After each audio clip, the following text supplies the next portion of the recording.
Welcome to my YouTube channel জেচি Joy explain. চ্যানেলটি subscribe করবেন এবং বেশি বেশি শেয়ার করে সবার কাছে পৌঁছে দেবেন। ধন্যবাদ আপনাদের সবাইকে আমার চ্যানেলের সাথে থাকার জন্য। আপনাদের সামনে এমন একটি ভিডিও তুলে ধরব যার নাম বিশ্বাসঘাতকতা। বিদেশে অনেকদিন যাবৎ বিশ্বাসের সাথে বছরে বছরে পার করে দিয়েছে কাজ করে। সেই বন্ধু তার সম্পূর্ণ ডিটেলস জানা সত্ত্বেও তার বন্ধু বিশ্বাসের নিয়ে বন্ধুকে দিয়েছে তার স্ত্রীকে দেশে কিছু স্বর্ণের অলংকার, মেকআপ বক্স, গয়নাগাটি, শাড়ি, আইফোন ইত্যাদি।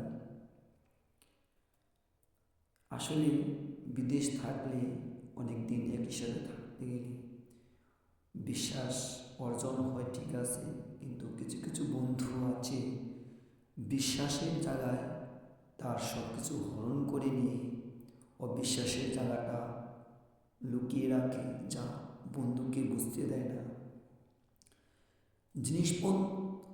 জিনিসপত্র এনেছে ঠিকই, বন্ধুর বাড়িতে এসেছেও ঠিকঠাক মতো, বন্ধুর স্ত্রীর কাছে দিয়েছেও সব জিনিস বুঝিয়ে ঠিকঠাক মতোই, কিন্তু দেখুন ভিডিওটিতে কি সরলতার সুযোগে কী জিনিসটি হয়ে গেল, যা বাস্তবে এই জিনিসগুলো প্রায়ই হয়। বন্ধুর বাড়িতে বন্ধুর বাসায় এসে বন্ধুর স্ত্রীর সাথে কী লীলাপিটি, কী কাহিনী হয়, এগুলো আপনারা এই ভিডিওটিতেই বুঝতে পারবেন। আমি আপনাদের সেই ভিডিওটি তুলে ধরছি যা বাংলার প্রতিটি মানুষ যেন এই ভিডিওটি থেকে বুঝতে পারে যে বন্ধুর সাথে বন্ধুর বিশ্বাসঘাতকতার পরিমাণ কতটুকু হয়। দেখুন, বন্ধুর বাড়িতে এসে বন্ধুর স্ত্রীকে দেখে তার লোভ লালসার অন্ত ছিল না। সে ভাবছে, আর তার বন্ধুর স্ত্রীর মিষ্টি চেহারা দেখে সে ভাবছে তার চা এত সুন্দর, এত স্বাদ, আমার বন্ধুর স্ত্রী যে সুন্দর রূপ যৌবন, এসব যেন না জানি আরও কত স্বাদ। সে এইসব জিনিস ভাবছে, তার লোভ লালসায় পড়ে তার বন্ধুর স্ত্রীর রান্নাঘর পর্যন্ত ছুটে এসেছে তার বন্ধুর স্ত্রীর সাথে কথা বলার জন্য, তাকে দেখার জন্য। আসলে বন্ধুর স্ত্রীও বুঝতে পারছে না তার বন্ধু কি মনে মনে কি ফন্দি আসছে বা কি করতে চাচ্ছে, তার পিছিয়ে লাগার কারণটা কি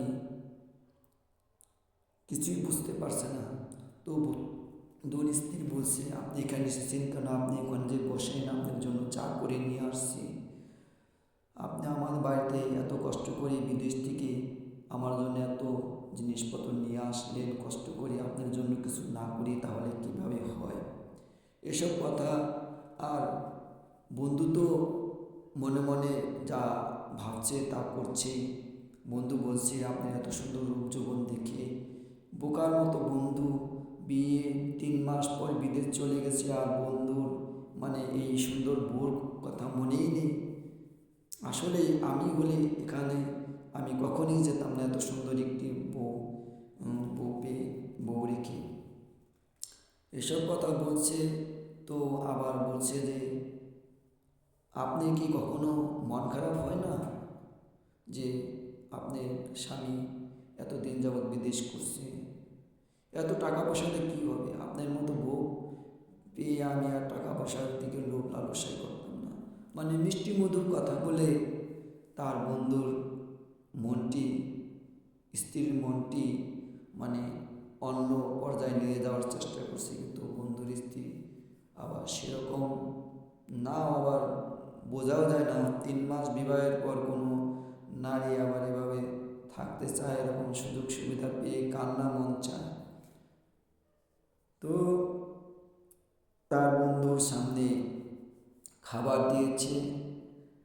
খাবার খেতে খেতে ওই একই ধারসে বন্ধুর স্ত্রীর রূপের দিকে এক ধারসে চেয়ে থাকে, আর সে মনে মনে তার ফন্দিগুলো ভালোভাবে হেঁটে যাচ্ছে আর খাচ্ছে, আর ভাবে যে খাচ্ছি তো ঠিকই, কিন্তু আমি সব কিছুই খেতে চাই। সে মনে মনে এসব জিনিস ভাবছে। খাবার দাবারের পর বন্ধুর স্ত্রীর সাথে সুন্দর গল্প গুজব করে সময় পার করে যাচ্ছে। বন্ধু ভাবছে যে আমি একটি রাত যেভাবে হোক আমি বন্ধুর স্ত্রীর সাথে আমি রাত প্রবেশ করবই। এখানে বন্ধুর স্ত্রী খাবার দাবার খাচ্ছে, আর সেও ভাবছে জিনিসপত্র দিয়ে গেছে কিন্তু চলে যাবে না, গিয়ে সে এখানে থাকছে বুঝতে পারছি না। এসব কথা বলছে আর বলছে আমার এখানে একটু দরকার আছে, আমার এরকম জিনিসপত্র আরও অনেকের বাড়িতে পরিচিত বাড়িতে দিতে হবে, আমার এখানে রাত থাকতে হবে। তো বন্ধু বলেছিল যে তোর যদি কখনো প্রয়োজন হয় তাহলে আমার বাসায় রাত থাকিস। তো বন্ধুর বউকে এইসব কথা বলল। বন্ধুর বউ বলল, হ্যাঁ উনি যদি বলেই থাকে তাহলে আমার আর কি করার আছে, আমি যদি এখানে যদি না করি তাহলে আবার আমাকে গালাগাল করবে, বকবে, আমি আসলে চাই না। তিনি যখন বলেছেন অবশ্যই থাকেন, সমস্যা নেই। তো বলছি আপনার যদি কোনো সমস্যা হয় তাহলে আমি থাকবো না, আর যদি সমস্যা না হয় তাহলে। তো জিনিসপত্র দিয়ে বন্ধু আবার কিছুক্ষণের পর ফিরে এলো। এসেই ভিতরে এসে বসলো। ভিতরে বসে কথাবার্তা বন্ধুর স্ত্রীর সাথে শুরু করে দিয়েছে যথামতো। আর বন্ধুর স্ত্রী তো তার সাথে সরলভাবে কথা বলেই যাচ্ছে, কিন্তু আসলে বন্ধুর মনে তো যা আছে তা তো আছেই, তার সাথে একটি রাত অবশ্যই থাকতেই হবে। এই ভেবে সময় পার করে যাচ্ছে, আর এদিক দিয়ে ভাবছে সময় যাচ্ছে, আমি কিছু করতে পারছি না, বলতে পারছি না। এদিক দিয়েও বন্ধুর ফোনে ফোন দিচ্ছে, কিন্তু বন্ধুর ফোনেও সুইচ অফ। বন্ধু মনে মনে ভাবছে বৌদি তুমি যতই ফোন দাও কিন্তু বন্ধুর ফোনে তো ফোন ঢুকবেই না, কারণ আমি সে ব্যবস্থা করিয়ে এসেছি। কারণ আমার কাজ হাসিল না হওয়া পর্যন্ত বন্ধুর ফোনে ফোন ঢুকবে না।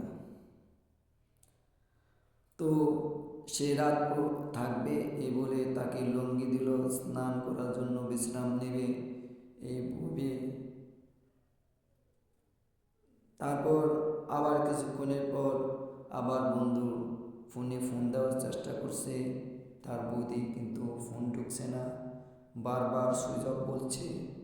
আর বৌদিও চিন্তা করছে সুইচ অফ ওর মানে কারণটা কি, কারণ এতবার চেষ্টা করছি কখন থেকে, কিন্তু ফোনে ঢুকছে না বন্ধুর সাথে। তো তার বন্ধুর সাথে কথাই বলতে পারছি না। এত জিনিসগুলো দিল, তাকে একটি ধন্যবাদ দেব বা আমি তাকে একটু মন খুলে দুটি কথা বলবো, কিছুই বলতে পারছি না। আসলে যে কি হলো আমিও তাই ভাবছি। আসলে বিপদ যদি আসে তা সব দিক থেকেই সব কিছু ওরকমভাবেই হয়ে আসে। কারণ এখন যদি তার বন্ধুর এই ফোনটি যদি ঢুকতো তাহলে তার স্ত্রী কিন্তু এই তার মান সম্মানটি নষ্ট হতো না। আর বন্ধু এরকম সরলতার সুযোগ নিয়ে তার বন্ধুর স্ত্রীর সাথে এই নোংরামি কাজগুলো সে করতে পারতো না।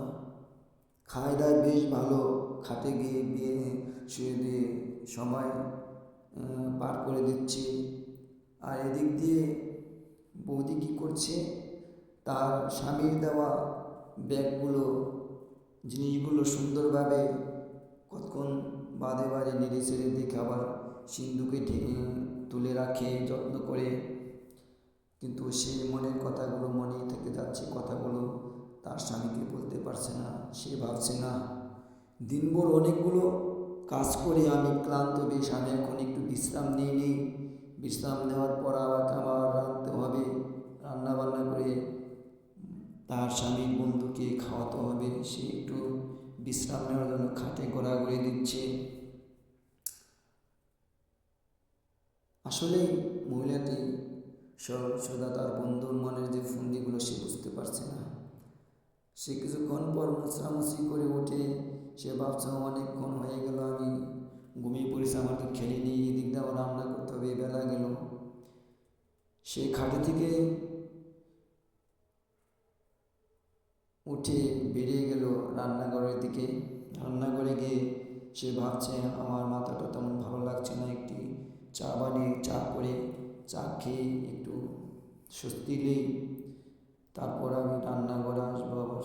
সেই এই বলে একটি চা নিয়ে সোফায় বসে চা খাচ্ছে। এমন সময় তার স্বামীর বন্ধু বিছনা থেকে উঠে বরাবর সেই বৌদির সোফায় গিয়ে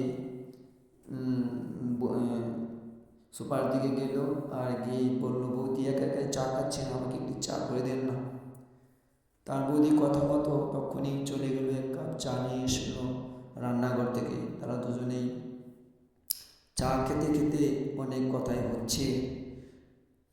আপনি কেমন লাগে, এতদিন যাবৎ সংসার করছেন, এত বড় বাড়িটা কীভাবে সংসার সামলান, আপনি কি ভালো লাগে? আমার তো ভালোই লাগতো না, আপনি যে কী করে এত বড় বাড়িটা সামাল দেন বুঝতেই পারছি না। আর বন্ধুই বা কেমন, এমন সুন্দর একটি স্ত্রী রেখে কি করে বিদেশের বাড়িতে একা একা থাকে? না, আপনি কি খারাপ লাগে না বৌদি? আমার খারাপ লাগবে, আমি আর কি করব, কারণ আমি অনেকবারই বলেছি টাকা পয়সা দিয়ে কী হবে, আপনি ফিরে আসেন, কিন্তু শুনেই না, কে কার কথা শুনে। সে ভাবছে আমি মানুষের ঋণ টিন শোধ করে তারপর আমি দেশে ফিরব, এই ভেবে তার বন্ধু আসে না। ও তাই তো আমিও চাচ্ছি তাই যে ঠিক আছে, আমাদের বয়সটা তেমন না থাক, মানুষের টাকা পয়সার লেনদেন শেষ করে আমার নতুন সংসার শুরু করব কি, এই ভেবে তার বন্ধুর সাথে কথাবার্তা চলছে। তার বন্ধু তো মনে মনে ভাবছে কেন সময় যাচ্ছে না, আজকে আমার কাজটা হাসিল করে তো আমি এখান থেকে চলে যেতে পারি। এই ভেবে তার বৌদি বলল, আজকে রাতের খাবারটা কি করতে পারি, তাহলে করেন, আপনি যা রাঁধেন তাই স্বাদ লাগে, আপনি রাঁধেন, আমি তাই খাব। এই ভেবে সে বিছানায় বসে চিন্তা করছে যে কীভাবে সে জিনিসটি হাসিল করবে। এমন সময় তার বন্ধু স্ত্রীকে বলল, তুমি যদি আমার সাথে রাত প্রবেশ করো তোমাকে 2 লাখ টাকা দেব। এই ভেবে তার বন্ধুর স্ত্রী কী ভাববে, তুমি যে টাকার লোন টোন, তোমাকে এত টাকা দেবে কি, তাহলে আমি 2 লাখ টাকা দিচ্ছি। সেই ভেবে তার বন্ধুর স্ত্রী কী ভাববে, তা এই ভেবে সে বলল 2 লাখ টাকা হাতছাড়া হয়ে যাবে।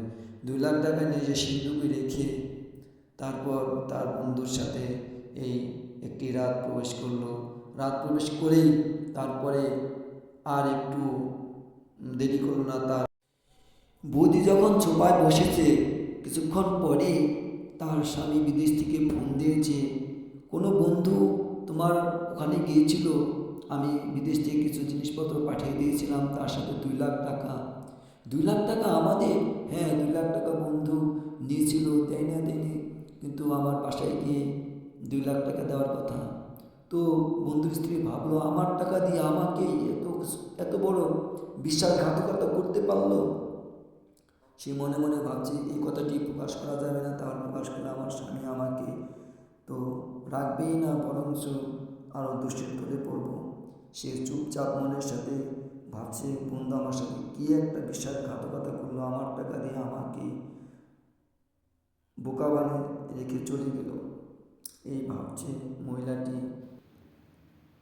তাই বলছি এই ভিডিও থেকে শিক্ষা পাওয়া উচিত বাংলার প্রতিটি মানুষকে, এরকম বন্ধুর হাত থেকে নিজেদের জীবনকে খুবই সতর্ক এবং সজাগ থাকবেন। এরকম বন্ধুর জন্য যেন কোনো নারীর জীবন নষ্ট না হয়। অনেক অনেক ধন্যবাদ আপনাদের সবাইকে। আমার